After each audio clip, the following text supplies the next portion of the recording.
नमस्कार, अस्सलाम वालेकुम, सत श्री अकाल, जय झूलेलाल। मैं हूं जी प्रेम मटकानी और आप देख रहे हैं हालात हाजरा का प्रोग्राम। हकीकत ये है, इब्तदा में आपसे दरख्वास्त है चैनल ज़रूर सब्सक्राइब करें। दोस्तों, आज हम फिर पाकिस्तान की बात करते हैं।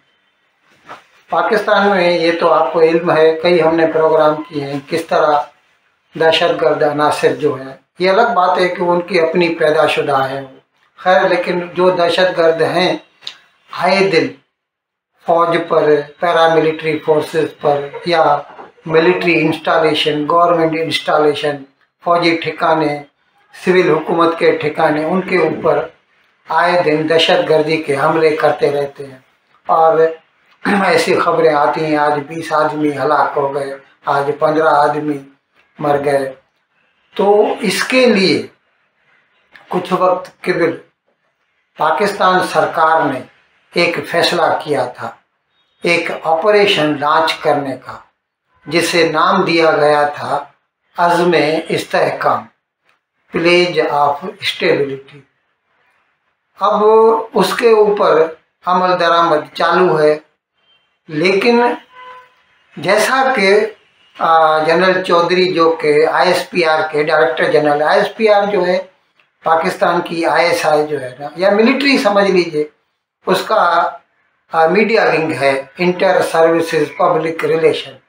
उसका जो डायरेक्टर जनरल है general Chaudhry, lieutenant general Chaudhry, उसने कल एक प्रेस कॉन्फ्रेंस की और उसमें उसने बताया कि किस तरह जो मुल्क दुश्मन अनासिर हैं, अब उसने नाम नहीं लिया, लेकिन जो जो उसने बातें की उससे आप खुद समझ सकते हैं कि उसका इशारा सिर्फ और सिर्फ पाकिस्तान तहरीक-ए-इंसाफ यानी इमरान खान की पार्टी पर है।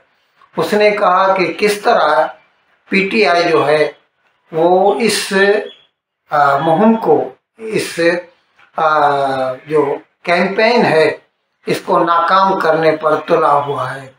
उसने एक तो अजीब अजीब अफवाहें फैलाई हैं हर जगह कि ये जो अज़्म इस्तेहकाम है, इससे बहुत सारे जो लोग हैं वो अपरूट होंगे, उन्हें अपने घरों से बेदखल किया जाएगा। जबकि बकौल जनरल चौधरी के कि ये एक सिविलियन ऑपरेशन है, जिसमें सरकार को मुल्क दुश्मन अनासिर को पहचानना है और उन्हें कैफरे किरदार तक या जस्टिस तक लाना है, उनके ऊपर कानूनी चाराजोई करनी है। लेकिन PTI या उसके जो हवारी हैं वो इस किस्म के इम्प्रेशन पैदा कर रहे हैं कि इससे बहुत सारे लोगों को घरों से बेदखल किया जाएगा।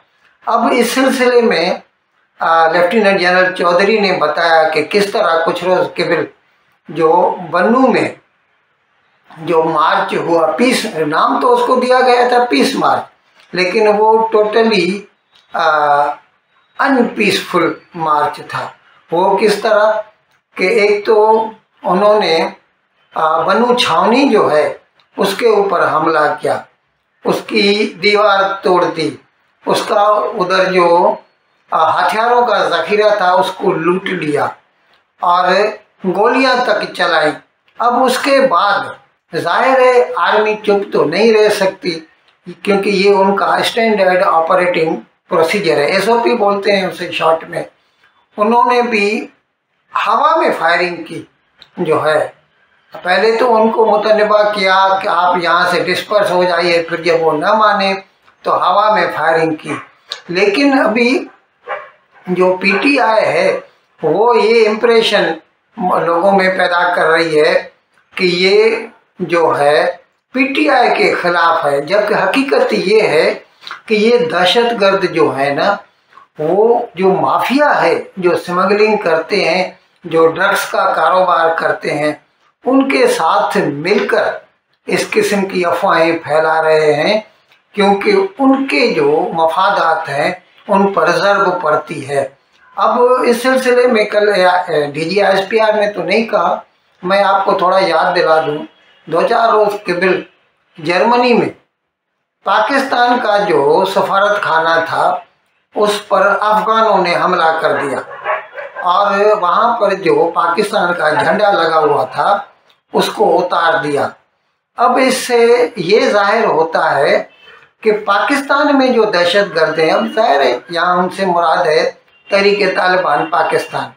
तो तहरीक-ए-तालिबान पाकिस्तान वाले जो है वो अफगान सरकार या अफगान तालिबान, पाकिस्तानी तालिबान और अफगान तालिबान मिलकर पाकिस्तान के मफादात को नुकसान पहुंचाने की कोशिश कर रहे हैं। और जाहिर है कोई भी हुकूमत जो है ऐसा होने नहीं देगी।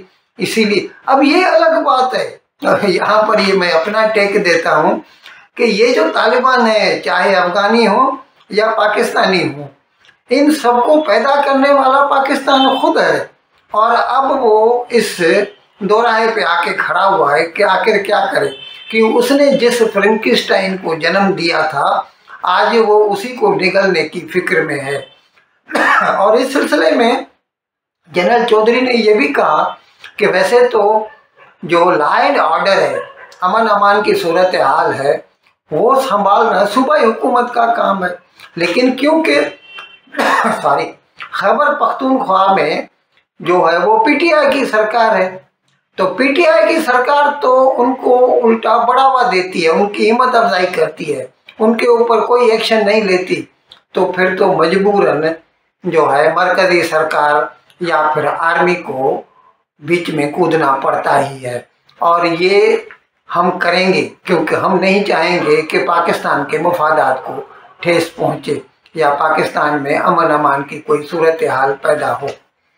इन अल्फाज के साथ आज का प्रोग्राम ख़त्म करने की मैं आपसे इजाज़त चाहता हूँ, लेकिन विदाई देने से पहले एक मरतबा फिर आपसे मेरी दरख्वास्त है कि जिस किसी साहब या साहबा ने अब तक हमारे इस चैनल को सब्सक्राइब नहीं किया, अगर आए करम इसको जल्द से जल्द सब्सक्राइब करें, प्रोग्राम को लाइक करें, शेयर करें और घंटी का बटन दबाना न भूलें।